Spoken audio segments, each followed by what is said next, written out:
What's up, everybody? It's Kellen here from Start Your Systems again, and welcome to another edition of Track Walk in MX Simulator, where today we're going to be playing the 2018 version of the Gotland Grand National track in MX Simulator, which was created by Liddzor on the forums, or Matthias Lidman, as some of you may know him from professional MX Simulator racing.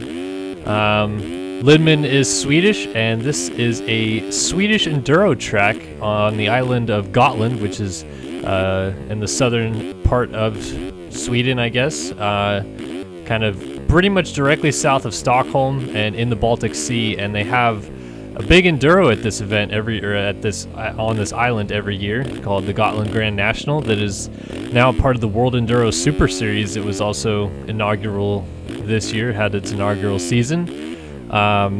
So yeah, Lidman decided to make a version of it. I don't believe it's any kind of exact replica or anything, but just takes a lot of the similar premises and qualities of the Gotland Grand National and incorporated it into a nice little Enduro here for us to ride. And I haven't ridden this track even once yet. I literally just loaded it up and decided to give it a go.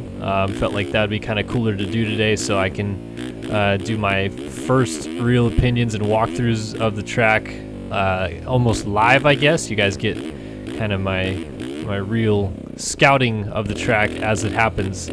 And I don't know how much of this track he's changed from last year's version. He made this track last year. He had his 2017 version of the Gotland Grand National as well that he released. And that one was a dry version of the race. And the race in real life this year was muddy, wet, rainy, etc. So I think he kind of played off that a little bit and made a misty, muddy version of the track this year. And that's exactly what we're ripping up right now, is the muddy, misty version. And it's a pretty not like typical but standard Enduro type track that you end up getting in MX Simulator, where it's not so much like technical riding involved. It's just a lot of like kind of back and forth trail riding. I've seen more than one Enduro track end up being like this, where it's pretty much just a drawn out course and lots of ruts and corners and markers and all that stuff like that. I'm not too sure on this one yet whether we'll run into some logged sections or some rocks or what have you. We've already gone through a couple water holes, obviously, but sometimes the mix-in of logs here and there or deep water pit sections will test you a little bit, and I'm sure we'll come across something like that at some point. I do know that there's a little bit of elevation mixed in on this map that we're not seeing already. It's actually pretty much right in front of me. There's a mountain top or like a hilltop that we're going up onto eventually, and the course map is detailed on the map in the upper right hand corner of the screen, but it's looks to be a little bit, just a tiny bit off. As you can see, I'm going off the course on the red arrow right now, but I think it's just that I'm on that little bit that's just to the south of where the red arrow is. And Enduros in MX Simulator are some of my favorite tracks to play. It's probably in part because I'm actually decent at them, whereas like the fast-paced nationals and supercross stuff, I was good, but never able to get to like a high-performing level of that kind of stuff, whereas these Enduros kind of suited my style a little bit more, which was real meticulous and careful riding and not just kind of throwing it all caution to the wind, balls to the walls, reactionary type riding. I was much more, even on the national and supercross scene on the professional side of this game, I never really was like a speed guy. I was more of a consistent guy, and I would kill them with consistency. In fact, the only national I ever won, I didn't have close to the fastest lap or anything like that, but standard deviation, which is a model that JLV uses to determine how far off the pace you are from your best laps and your worst laps, and it gives you a ratio of that. My standard deviation was the best of anybody else, which is basically an easy way to explain that my lap times almost never fluctuated. I pretty much just did 30 minutes of the same lap over and over and over again, and a good start helped for sure, but lo and behold, it ended up with a national victory. So never was the speed demon, like I said, more technical, calculated riding, and that's why I think Enduros suited my style a little bit more. And I'll try to talk a little bit through some of the things that I'm doing as I play through this course today. One thing that I can definitely point out right away is, you know, definitely using your throttle control. There's lots of mixed variations of bumps and stuff that Lidman put throughout this course, and that most enduro tracks end up having. So if you're just kind of pinned from point to point, just wide open, you'll eventually start getting kicked all out of shape by these bumps. So you really want to take your time.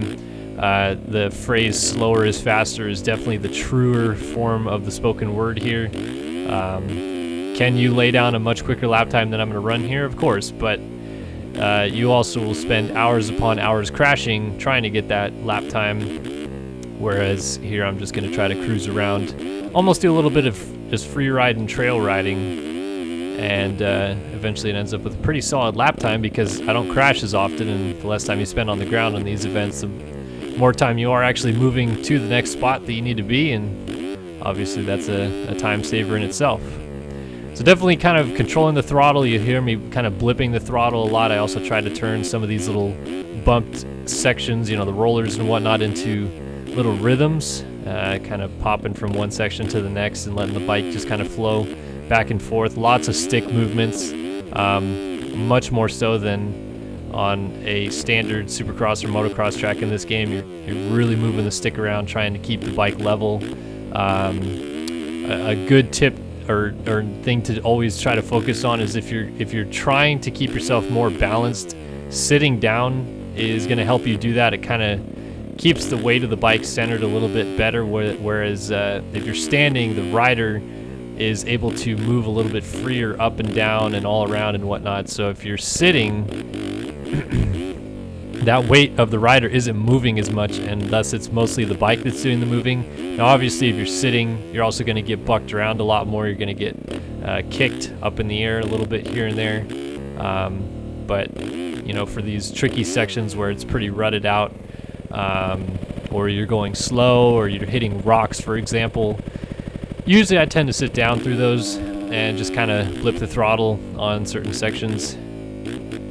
Hopefully I'll get to a rock section or a woods or log section of some kind that I can further discuss what I mean by that, but you can kind of just hear in the background of this video as I talk little blips of the throttle here and there just to kind of keep the bike, you know, the nose up on some kickers, and yeah, just in general keeping the bike steady.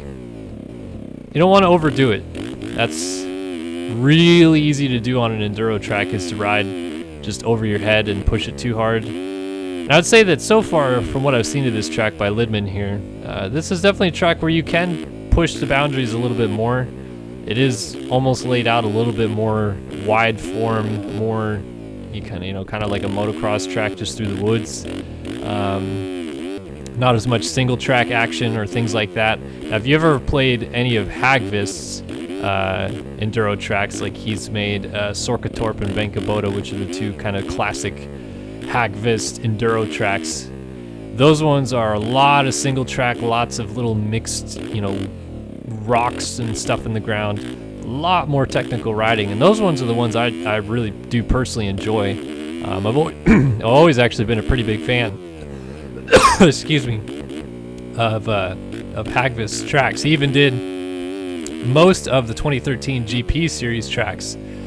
Excuse me, let me get a sip of water here.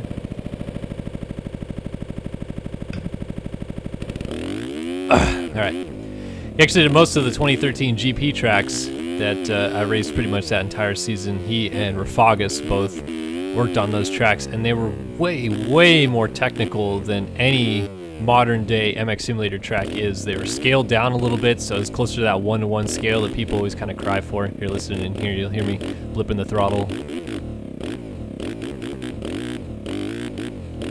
Nice little taps of the throttle in there will get you going in the right direction without losing too much momentum or without crashing because you're throwing caution to the wind.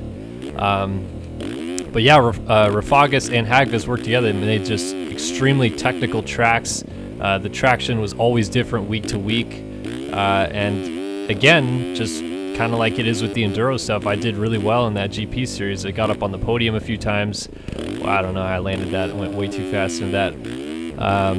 Got up on the podium a few times, finished 4th overall in the series. It's, I think, other than my 250 East Supercross campaign in 2017, that's the best series finish I've ever had. Is a 4th in that series. But yeah, I like those technical aspects. Sim tends to turn people off from doing that kind of stuff just because it's a great game for going really fast and railing ruts and corners and throwing big whips and stuff like that, but because it is really good when it comes to simulating the effects of a motocross bike and of the rider movements, it's not the perfect sim obviously, but it's a good one. This stuff is really fun once you get the flow of it and get kind of used to what you're supposed to do and how to attack it properly without going down very often. As you can see through sections like these, you can hit them a little bit harder. You can pay attention to the ground and see that there aren't many big bumps coming up. But then you get into more little tight technical sections like these, or you're going up and down hills and courses kind of going back and forth. I like how he does these split sections too. That's kind of a cool feature. You don't get many split section opportunities in any MX Simulator track because of the way the timing gates work. Kind of forces you into specific lines. So it looks like we're going all the way around here, ending up all the way pretty much on the very back side of the map here. Actually going up on the road here for a minute. Looks like we got a section of the road to our right here that we'll also hit at some point.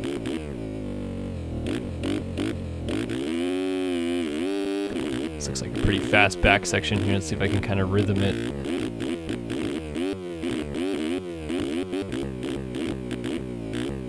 Oof. Big bounce. It's actually kind of what I wanted though, because I wanted it to pocket me in a little bit. I was kind of going over them like whoops and it was killing me a little bit. Here we are. Here's a U-turn down at the end. And pretty much heading straight back. A couple little twists and turns along the way, and then we'll get on this road here to our left. Get up into 5th gear and click it all the way down to the other side of the map again. As with pretty much every enduro track in this game, you'll see my frame rate skipping around quite a bit. I mean, the amount of terrain that is moved and creating different undulations in the terrain is so vast on these enduros that it really isn't very optimal for having races on, and that's why we usually don't have enduro series. But sometimes they work out, and we've had a couple enduro series, as I've mentioned in previous track walks, and maybe at some point we'll have another one in the future. We keep having cool tracks like these released, I'm sure that it'll come around eventually. And we've actually got I'm a little shocked, and I don't know how it ended up this way, but we got a really nice following of enduro riders on this channel. It's definitely not like my specialty. You know, as a journalist, I covered the sport of motocross and supercross and never ever went to a GNCC or Hare and Hound or Works Race or anything like that when I worked for Verb. It was all motocross and supercross, amateur level and pro. But I do love watching those things when I can get a chance to see them, and I like them, but I don't know how we got to the point where there's so many people that love the enduro stuff that we put out on the channel. It's definitely some of the most popular things that we've done are enduro track walks, and every time I do a live stream or something like that and play some sim, I always get people jumping in there saying, play another enduro track, let's see another enduro track. So that's cool. It's unintended effect of the channel being popular, I guess, is that we get a different genre of motorcycle racing involved in the community a little bit, and I like it. I like it a lot, honestly. Alright, going up this hill here, a couple little bumps along the way. So here's that elevation I was talking about. It's got a little plateau up here that you kind of sway back and forth upon. Fun little area too, it seems like, kind of nice switchbacks. And I'm pretty surprised at how well I'm managing not to fall yet.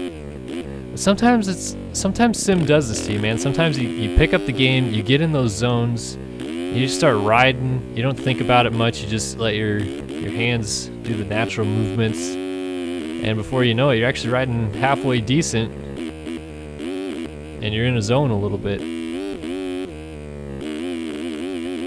That's when I would do good in races in these games, or in this game particularly, is when I'd get in that zone. You just don't think about it, you just ride. And like I said, before you know it, you're doing quite well.